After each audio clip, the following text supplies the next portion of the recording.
এই everyone my Dibyendu Moni and you're watching youth education YouTube channel. আজকে তোমাদের জেএক্সপো এবং ভোকলেটের ক্ষেত্রে থার্ড ফেজের অ্যালটমেন্ট কিন্তু আসার কথা ছিল, এখন অবধি আসেনি। এবং এর আগে ফার্স্ট ফেজ এবং সেকেন্ড ফেজের ক্ষেত্রেও আমরা দেখেছি রাত্রেবেলায় হয়ে এসেছে কিংবা সকালে আমরা দেখেছি। তো এবার আমি সেম কথাই বলবো যে নিজেদের স্লিপ সাইকেল নষ্ট করে কোনো লাভ নেই। রাত্রেও যদি আসে সেক্ষেত্রে আমি কিন্তু অবশ্যই তোমাদের জানিয়ে দেবো। রাত্রে যখন আসবে আমি যদি জেগে থাকি অবশ্যই কিন্তু চেষ্টা করবো জানানোর। আদারওয়াইজ তোমরা তো জানো যে সকালের মধ্যে হোপফুলি প্রকাশিত হয়ে যাবে এবং সকালে কিন্তু তোমরা দেখতে পাবে। যেটা নিয়ে তোমাদের সমস্যা হচ্ছে, যেটা নিয়ে তোমরা ভয় পাচ্ছ অনেকে, সেটা হচ্ছে চয়েস স্ট্যাটাস। চয়েস স্ট্যাটাসের ক্ষেত্রে আগে যেটা দেখা যাচ্ছিল, আজ সকাল বা দুপুর অবধি যেটা দেখতে পাওয়া যাচ্ছিল, আমি নিজেও যেটা দেখেছি, একই ক্যান্ডিডেটের ক্ষেত্রে দুটো আমি কিন্তু তোমাদের স্ক্রিনশট দেখাবো। ফার্স্ট যে স্ক্রিনশট সেখানে দেখাচ্ছে date over click here to view choice, okay.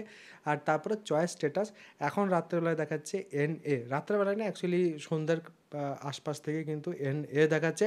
View allotment status যেটা আছে, অ্যালটমেন্ট স্ট্যাটাসে যদি যাও তাহলে সেক্ষেত্রে সবুজ দেখতে পাবে, সেখানে ভিউ অ্যালটমেন্ট স্ট্যাটাস আছে, সেখানে যদি তোমরা ক্লিক করো তারপর কিন্তু রিফ্রেশ হয়ে যাচ্ছে।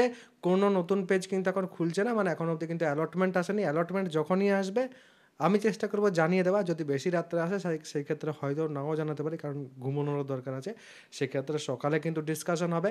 এরপর নেক্সট কিন্তু রবিবার এবং সোমবার দুদিন তোমাদের কিন্তু ভর্তি চলবে।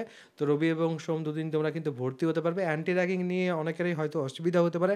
অ্যান্টি র্যাগিংয়ের ক্ষেত্রে যদি অ্যাফিডেভিট থাকে সেই ক্ষেত্রে হোপফুলি কলেজেস তোমাদের কিন্তু টাইম দেবে, কারণ কেউ তো আর আগে থেকে জানতে পারে না যে আমি এই কলেজে ভর্তি হব এবং সেই কলেজের হিসেবে অ্যান্টি র্যাগিং বানাবে, সেটা কিন্তু কিছু নেই। এবং অনেক কলেজেস আছে যারা কিন্তু অ্যান্টি র্যাগিংটা অনলাইন যেটা সেটা কিন্তু করিয়ে নিচ্ছে তাদের কলেজেসেই। তো কোনো সমস্যা নেই, তোমাদের অ্যালটমেন্ট আসুক, তারপরে কিন্তু সেই সব কিছু নিয়ে আমি তোমাদের সাথে ডিসকাশন করে দেবো। সেই সব কিছু নিয়ে কিন্তু চিন্তা করো না, এখন আরামে কিন্তু তোমরা ঘুমাতে পারো। তারপর নেক্সট দুদিন কিন্তু তোমাদের অ্যাডমিশন চলবে, সেটা আমি তোমাদের বলে রেখে দিলাম। আর তাছাড়া ডিপ্লোমা ফার্স্ট সেমিস্টারে যারাই ভর্তি হচ্ছ, ফার্স্ট সেমিস্টারে কিন্তু তোমাদের 4টে সাবজেক্ট পড়তে হবে: mathematics, physics, chemistry, communication skills and English.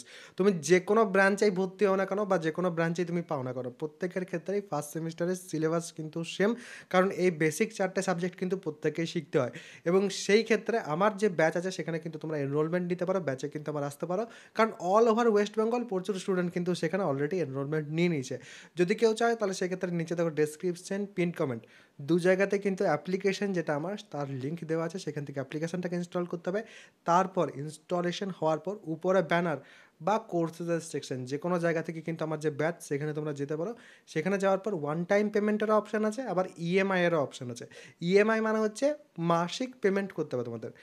তোমাদের প্রত্যেক মাসের পেমেন্টটা প্রত্যেক মাসে করে যেতে হবে এবং তার মাধ্যমে তোমরা কিন্তু আমার ব্যাচে থাকতে পারবে। এবং ওয়ান টাইম পেমেন্টে একটা অফার চলছে, সেটা হচ্ছে কুপন কোড আছে একটা YHE, ইউথ হাব এডুকেশনের YHE। এই কুপন কোডটা ব্যবহার করলে 200 টাকা কিন্তু তোমরা ছাড় পেয়ে যাবে। তো নিজেদের অ্যাকর্ডিং তোমরা কিন্তু ইএমআইও নিতে পারো, আবার ওয়ান টাইম পেমেন্ট করেও কিন্তু ব্যাচে এনরোলমেন্ট নিতে পারো। এবং এই ব্যাচের মধ্যে তোমরা কিন্তু live class, compact class, suggestion discussion, notes, recorded class, সব ধরনের যা যা দরকার হবে পুরো সিলেবাস কমপ্লিট করার এবং ভালো নাম্বার পাওয়ার জন্য সব কিছু কিন্তু সেখানে তোমরা পেয়ে যাবে। তো যাদের জয়েন হওয়ার আছে অবশ্যই কিন্তু জয়েন হতে পারো। এবং এরপরও যদি কারোর কোনো রকম কোনো প্রশ্ন থাকে কমেন্ট সেকশনে অবশ্যই কিন্তু জানাতে পারো। সবাই ভালো থাকবে, সুস্থ থাকবে এবং আমার সাথে থাকবে।